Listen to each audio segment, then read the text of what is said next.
Controlled opposition is a strategy in which an organic opposition movement is covertly subverted or recreated by the ruling power to serve as mass deception, social manipulation, and ultimately to discredit and destroy the actual opposition. It is a big idea, a new world order. A new world order. Is this the truth, or is it something else? The reaction to the coronavirus appears to be a very cunning New World Order takeover. Globalist-run nations are suggesting that only extreme authoritarianism will save millions from dying. Economies worldwide are being destroyed. Civil rights are being stripped away. The enemy is very cunning and clever, and a lie this big could best be sold with the art of paltering. Paltering is the art of selling a lie by using the truth. A 2017 Harvard study stated that paltering is effective because the use of active, truthful statements is likely to both distort a target's beliefs and be very difficult to detect. The best lie is the one that has the most truth. Aaron Olszewski. Aaron was brought from Florida by a service funded by the Federal Emergency Management Agency. She spent almost a month at Elmhurst.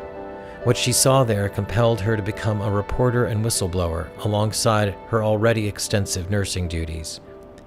She made recordings, posted warnings on social media, and spoke through proxies about the nightmare condition she witnessed. Erin was raised in Wisconsin and enlisted in the Army when she was 17, just before 9/11.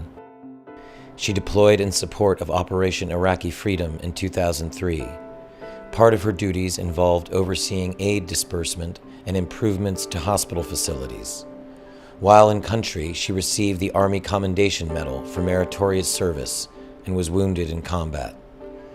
Erin eventually retired as a sergeant and became a civilian nurse in 2012. A mutual friend who was helping her make hidden camera recordings introduced us to Erin. After working a long shift at the hospital, she agreed to do an impromptu interview in her room at the Marriott Marquis overlooking Times Square. We encourage the viewer to leave aside their preconceptions about the nature of what is happening, to hear firsthand from an eyewitness who at great personal expense and without political prejudice of any kind now openly reports what she discovered in the hopes that the information will be put to good use to save lives. She began by telling us one of her most disturbing findings, that people who had repeatedly tested negative for COVID were being described as COVID confirmed. Okay, so if you look close, I'm in my patient's chart. I am pulling up like their laboratory results. So if you look here, you'll see COVID-19 bioreference lab. Here are the test results. As you can see, 5/1/2020 at 17:16, not detected. They test for a second time, 5/4/2020 at 17:59, not detected. So both of those are negative. Scroll up to the top. This is my patient. They are on a vent and they are being called COVID-19 confirmed, droplet in contact and eye protection. So this person is droplet and eye COVID confirmed. Positive A, click, not detected. No resulting lab available. Oh, pretty good. While Erin was using her hidden camera to document another chart showing a patient with negative test results who nonetheless was labeled COVID confirmed, another travel nurse entered the room. They began to discuss what Erin was seeing. If it says bioreference, that's that means here. It's done here. So not detected here, but So it's presumptive. Now, they're all... They are detected. They're saying it's positive.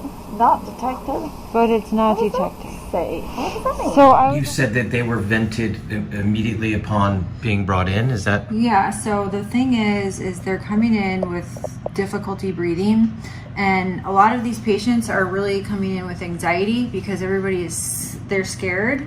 And when I was back home, I was working in the ED, out in the tents, and most people that were coming through with like symptoms of just, anxiety, or they're worried and they're breathing fast, and then they get all nervous. So this is how the people are like coming in. Now, I'm not saying that some of them don't have COVID. Like there are people that come in and they really do need help, not to the extent of event, but they need help. But these other people, like this person who wasn't COVID multiple times, and a lot of them are on either Medicaid or Medicare.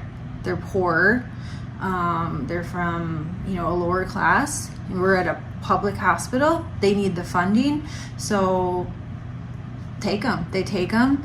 And they tell them pretty much that if they don't get on an event, then they're probably not going to survive. But the reality is, if they get on that event, the likelihood of them walking out the hospital is slim to none. I want to tell everyone in the country and everywhere else, what one last thing, what would it be? I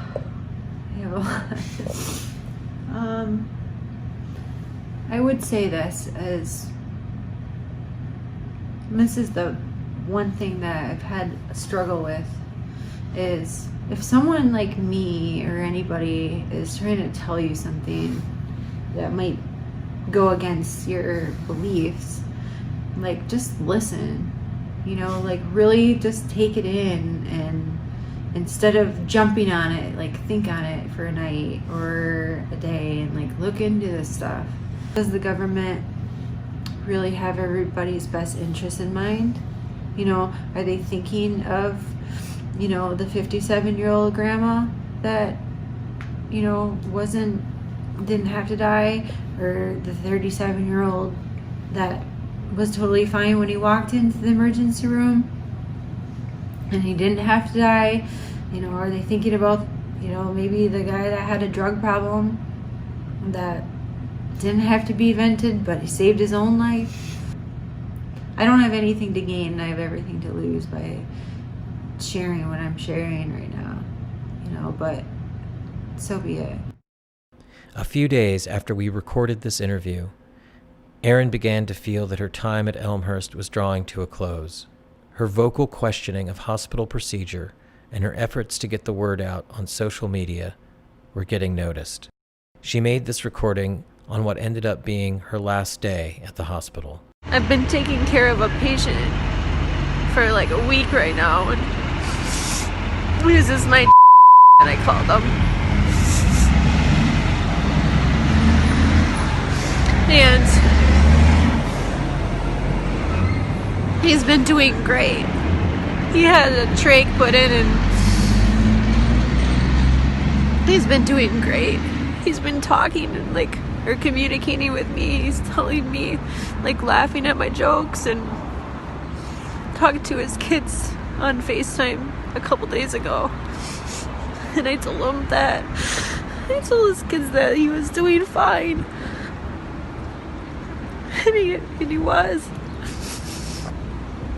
And today I was giving him, and they came in and they told me that I need to leave the room and I have to give report to somebody else. They took me from that unit and they put me in the emergency room, and they don't need me there, but they put me there, and I'm not even there 20 minutes. I'm not even there 20 minutes, and I hear a code being called in my room that I was just left, and it's him. And he was fine. He was fine. I don't understand that. Nothing makes sense.